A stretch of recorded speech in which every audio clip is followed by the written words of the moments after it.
Que la paix soit sur vous, les Gaulois et les Gauloises. Alors, dans cette vidéo, on va parler des faux Madis et d'un point, pardon, je vais y arriver, d'une différence entre les faux Madis et le vrai. Les faux Madis, donc déjà on reprend les choses de base. Le Madi, c'est l'être, et selon moi, le couple, qui va être le leader des croyants contre le Dajjal, etc. Alors, qu'est-ce qu'il y a sous le etc. Autrement dit, quelles sont les personnes que le Mahdi va combattre? C'est les satanistes.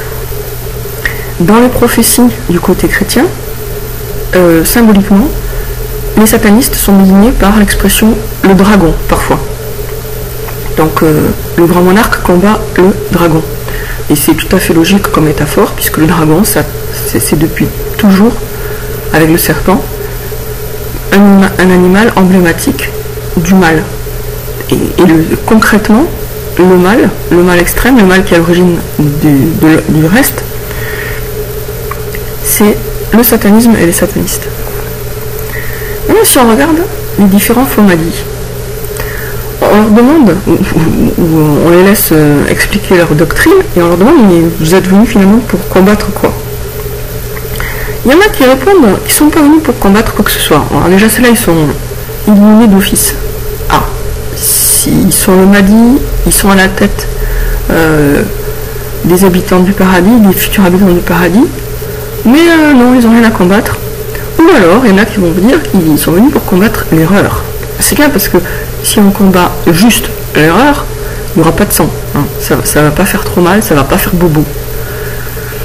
Donc tant que le Mahdi, entre guillemets, prétend être venu pour combattre quelque chose qui reste abstrait, que ce soit l'erreur, le mensonge ou le diable, parce que combattre le diable, dans la mesure où le diable n'est pas un être de chair et d'os, c'est pas trop...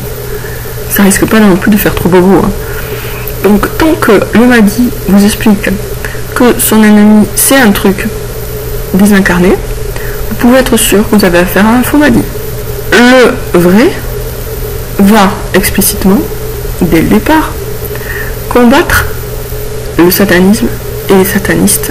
Alors le satanisme pour le côté abstrait, parce qu'il y a effectivement un côté abstrait, mais aussi les satanistes pour le côté concret, le côté salissant et le côté qui fait boubou.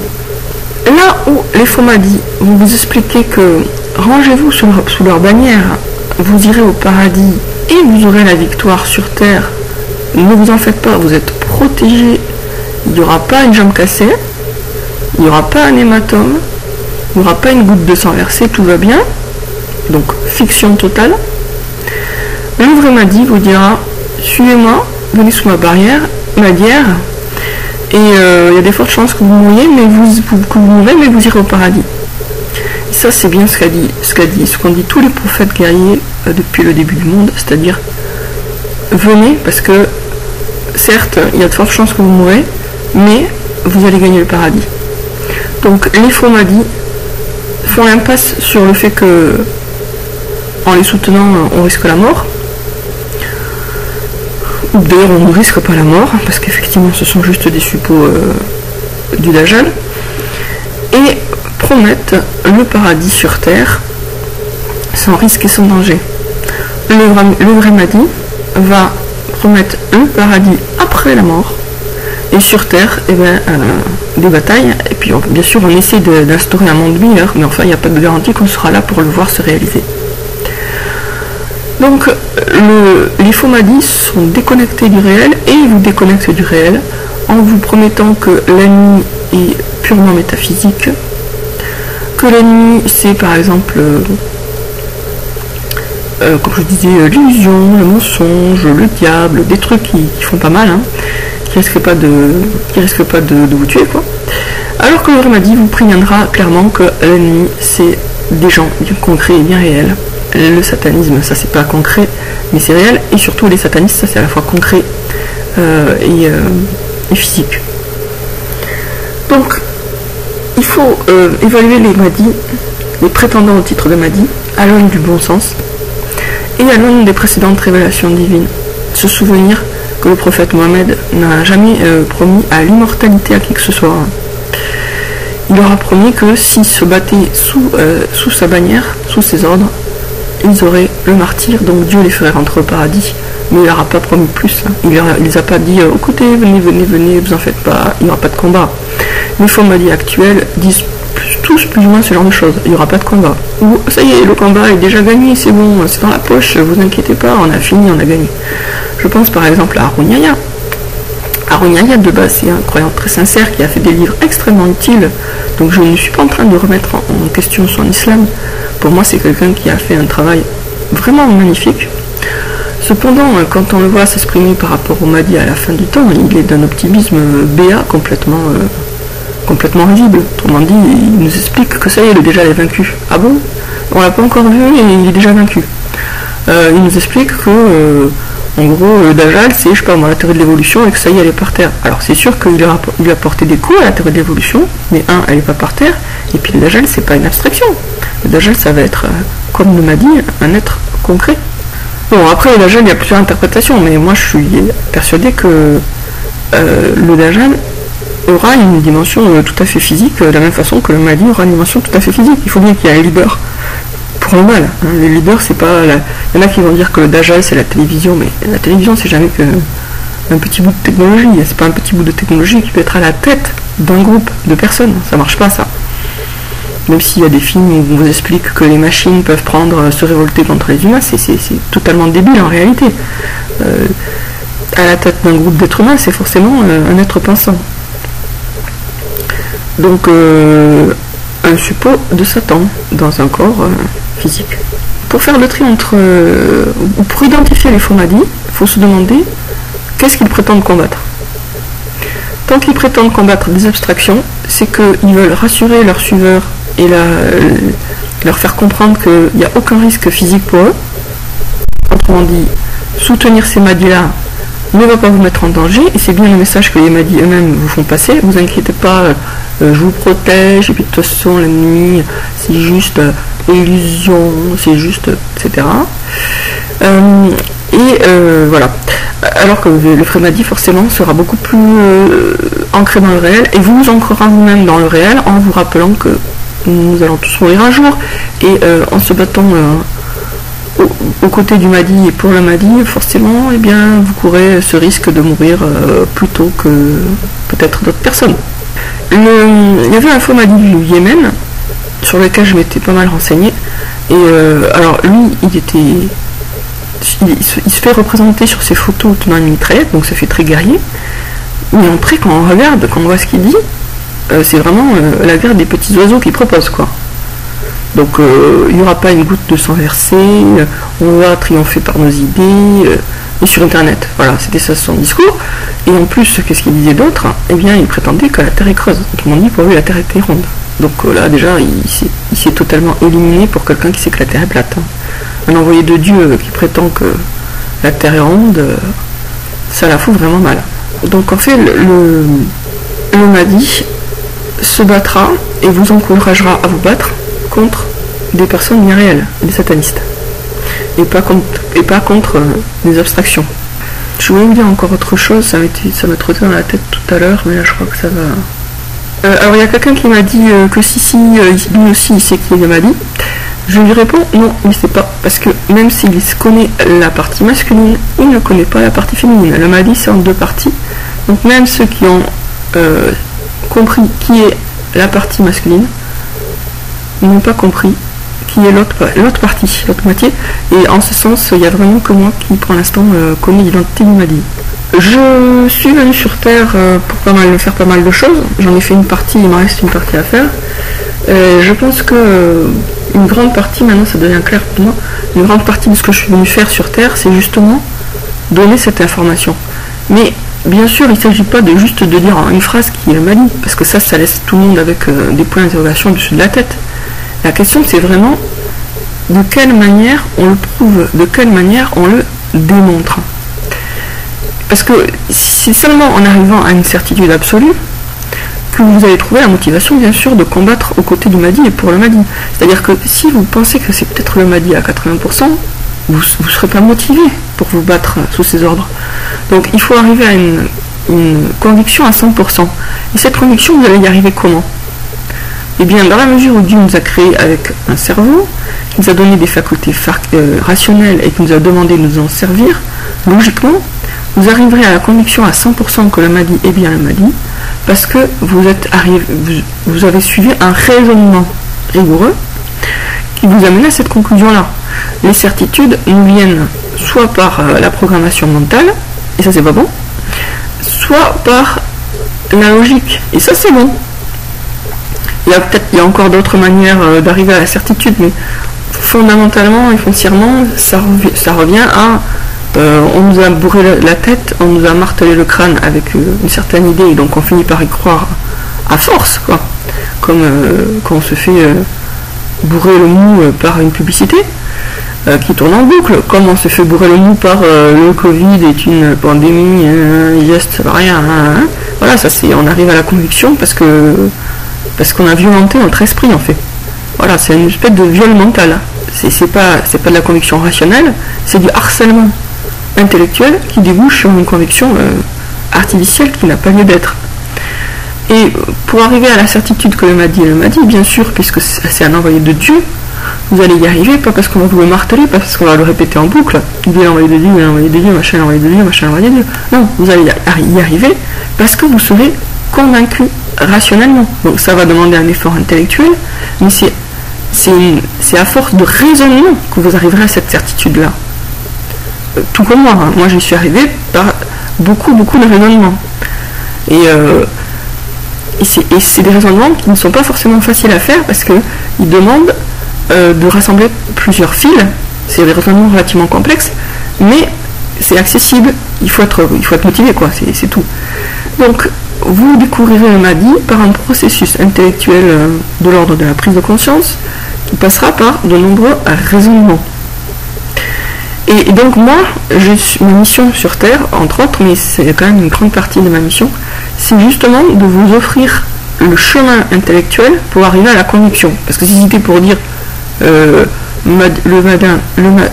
Mahdi c'est bidule et machin, ça vaudrait vraiment zéro. Et je vous signale aussi que si vous regardez bien les faux Mahdi, eh bien ils sont étonnamment, ils ont très peu en fait d'arguments pour dire qu'ils sont un Mahdi. Très souvent ils vont se contenter de dire bah oui le Mahdi c'est moi.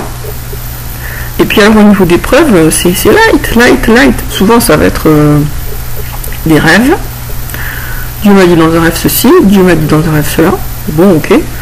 Après, là, c'est une question de ce qu'on leur fait confiance ou pas, hein. Mais on peut aussi se dire que même s'ils ont vraiment rêvé ça, bah, c'était des rêves de leur âme, mais pas des rêves véridiques. Hein. Donc bon, même si on leur fait confiance sur le fait qu'ils ont vraiment rêvé le rêve qu'ils racontent, ça ne nous garantit pas que le rêve est vrai. Hein. Donc souvent ils vont parler de leur rêve, et puis souvent aussi ils vont sortir une information biographique du genre ah oui je suis un descendant du prophète Mohammed. Mais il faut prendre conscience que des descendants du prophète Mohammed, il y en a beaucoup, hein. Il n'y en a pas un ou deux, donc il y en a beaucoup, vraiment beaucoup, ce qui fait que dire qu'on est un descendant du prophète Mohammed, c'est super léger comme argument pour dire qu'on est le Mahdi. C'est vraiment très très très léger. C'est un peu comme si on disait ah oui je suis le Mahdi, je parle arabe. Bon, il y a beaucoup de gens qui parlent arabe qui sont pas le Mahdi, donc en soi c'est vraiment pas un argument. Donc leurs preuves à eux sont très très très light. Alors après il y en a qui vont chercher dans les descriptions des hadiths des points communs avec eux, mais comme il y a beaucoup de descriptions dans les hadiths physiques, bah finalement c'est un peu facile quoi d'aller chercher de ce côté-là. Beaucoup de descriptions qui ne sont pas toutes cohérentes entre elles, ça je veux dire. Puisque rien n'empêchait bien sûr que des gens inventent des faux hadiths sur la description du Mahdi dans tel ou tel but quoi. Et certainement ça a eu lieu. Ensuite je vous signale aussi un truc, c'est que le problème, une des raisons que les faux Mahdi sont démasquables en tant que faux Mahdi, c'est que ils vont pas complètement faire l'impasse sur tout le côté grand monarque, mais c'est censé être tout aussi important. Donc il nous faut le vrai Mahdi. Ça va coller à la fois avec le côté islam et à la fois avec le côté chrétien, sachant que du côté chrétien, il y a beaucoup d'informations précises. Alors, ces informations peuvent être vraies ou fausses, mais il faut en tenir compte. Donc là aussi, l'authentique Mahdi, c'est forcément quelqu'un, de personne, comme je vous disais, qui, dont l'identité va être confirmée par les prophéties chrétiennes et les prophéties islamiques. Alors, je reviens, en fait, je confine, enfin, je synthétise un peu ce que je voulais dire par là. Avant de s'engager sous les ordres d'un Mahdi, il est absolument essentiel de s'assurer que c'est le vrai, hein, puisqu'il y a tellement qui prétendent être le Mahdi et qui ne le sont pas. Et comment va-t-on s'en assurer? Bien sûr, il y a la préconsultation à faire, mais essentiellement, ce qu'il nous faut, c'est des preuves rationnelles. Ces preuves rationnelles, c'est moi qui vais vous les exposer. Comme je vous disais, c'est une grande partie de ma mission sur Terre, c'est de vous exposer ces preuves-là. C'est de vous exposer en détail avec précision pour que vraiment vous ayez tous les éléments et que vous puissiez faire le raisonnement qui, moi, m'a convaincu. Le raisonnement, enfin plutôt la succession de raisonnements, parce qu'il y en a beaucoup. Bon. Les faux Mahdi sont beaucoup trop légers en général dans leur démonstration entre guillemets de qui ils sont. Donc ils vont dire on va faire ceci, on va faire cela, mais d'abord, avant tout ça, prouve-nous qui tu es. Tu dis que tu es Mahdi, mais apporte des preuves. Et en général, leurs preuves sont des petits indices peu nombreux et faiblards, quoi, qui finalement s'appliquent à eux comme à des milliers ou au moins des centaines de personnes. Et en plus, très souvent, on va avoir affaire à des gens qui soit se revendiquent Mahdi, mais pas du tout grand monarque, ou en tout cas ils ne connaissent rien aux critères qui devraient permettre de reconnaître le grand monarque, soit se revendiquent grand monarque, mais pas du tout Mahdi, qui n'en ont rien à faire de l'islam, et qui ne connaissent rien aux critères par lesquels on est censé reconnaître le Mahdi. Donc finalement, ce sont des imposteurs dans la mesure où ils ont forcément un profil incomplet. Voilà. Donc mon livre, le 4e secret de Fatima, va être l'argumentation qui permettra de reconnaître rationnellement le Mahdi en tant que tel. Et comme c'est un sujet très important, et que comme je vous disais, il y a énormément de faux Mahdi, donc il faut passer du temps sur ce sujet-là, parce que si on arrive à une certitude absolue, après on peut s'engager massivement. Si on garde l'ombre d'un doute, ça sert à rien de savoir qui est le Mahdi si on a l'ombre d'un doute sur son identité. Ça sert à rien. C'est pas un jeu à faut deviner quoi. Faut deviner et si tu tapes juste, tu vérifies, tu as gagné le gros lot. Non, c'est pas une histoire de deviner. Il faut arriver à la certitude. C'est seulement avec la certitude que l'on peut ensuite agir. Et d'ailleurs là je vous parle vraiment à partir de mon expérience de toute ma vie. Le doute paralyse, la certitude libère et renfort. Et du coup c'est très très important de se débarrasser de ces doutes. Comment se débarrasse-t-on de ces doutes? Par la connaissance et par le raisonnement. Par l'information et par la logique. Information, logique.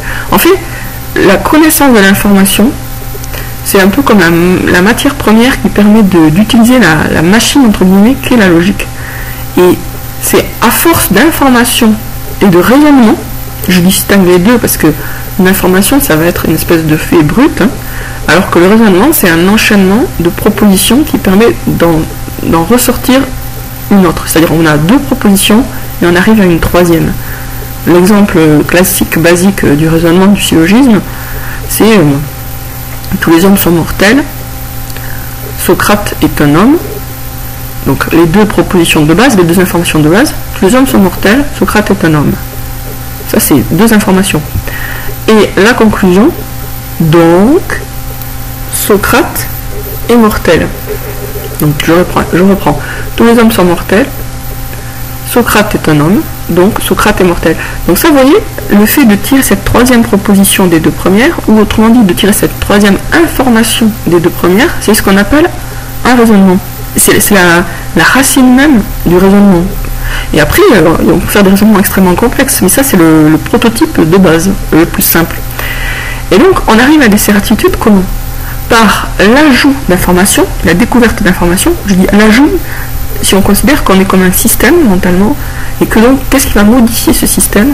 C'est l'ajout d'informations. Quand vous vous renseignez, évidemment il ne s'agit pas d'aller croire des mensonges, c'est pour ça que c'est dur aussi, hein. Mais quand vous vous renseignez, quand vous découvrez des nouvelles informations, des nouvelles vérités, vous vous transformez vous-même. Mais c'est pas juste l'information à elle seule qui permet d'arriver à des certitudes, c'est l'information avec le raisonnement. Donc c'est information plus logique égale certitude. Mais ça prend du temps, il faut parfois beaucoup d'informations et beaucoup de raisonnement. Mais c'est ça qui permet d'arriver à des certitudes, qui vont être confirmées par l'intuition. Et pour faire appel à votre intuition, il est bon, il est souhaitable de faire appel à la prière de consultation par exemple. Donc la certitude nous est donnée par ça. Ce sont deux armes, en fait, en tout cas c'est deux points forts du croyant, puisque c'est le croyant qui a besoin de certitude pour agir, c'est lui qui va agir dans le bon sens, c'est lui qui va se battre contre le mal. Donc il nous faut certitude, il nous faut de la certitude, des certitudes. Et essentiellement ce qu'il faut c'est la certitude sur qui est le Mahdi, parce qu'on ne pourra pas se battre pour lui si on a un doute. On pourra juste peut-être lever le bras puis on le baissera en se disant ouais mais est-ce que c'est lui au moins. Donc il faut arriver à des certitudes pour passer à l'action. Ces certitudes nous sont données par une combinaison d'informations et de raisonnement, de faits et de logique. De faits et de logique. Information, raisonnement, faits et logique.